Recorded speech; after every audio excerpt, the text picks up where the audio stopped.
काल जो माननीय अध्यक्षांनी निकाल दिलेला आहे तो अतिशय कायदेशीर अशा प्रकारचा निकाल आहे। माननीय अध्यक्षांनी माननीय मुख्यमंत्री एकनाथराव शिंदेजी यांच्या अध्यक्षतेखालची जी शिवसेना आहे तिलाच मूळ पक्ष म्हणून मान्यता दिलेली आहे आणि त्याला वैध ठरवलेला आहे। त्यामुळे आता आमचं सरकार, मी पहिल्या दिवशीपासून सांगत होतो, हे पूर्ण मजबूत सरकार आहे। आता कोणाच्या मनात शंका असण्याचं कारण नाही। हेच सरकार राहणार आहे, हेच मुख्यमंत्री राहणार आहेत आणि आमचा पूर्ण कार्यकाल आम्ही पूर्ण करणार आहोत।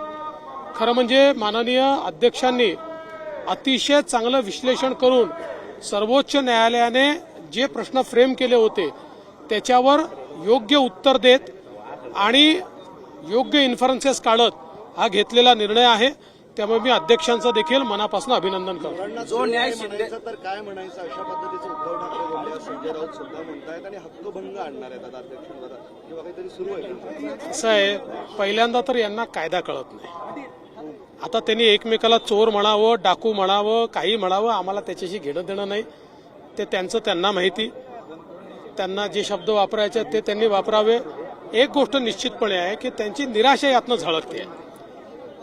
त्यांना त्या ठिकाणी हे लक्षात आलेलं आहे की आता आपली दुकानदारी संपलेली आहे आणि म्हणून ते अशा प्रकारचे शब्द त्या ठिकाणी वापरतात।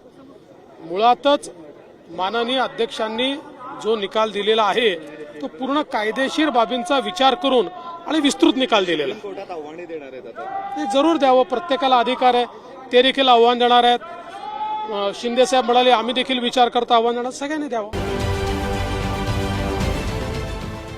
देश विदेशातील प्रत्येक घडामोडींचे लाईव्ह अपडेट मिळवण्यासाठी आता साम टीव्हीच्या सर्व सोशल मीडिया प्लॅटफॉर्मला लाईक, फॉलो आणि सबस्क्राईब करा। तसंच सर्व नोटिफिकेशनसाठी बेल आयकॉन प्रेस करायला विसरू नका।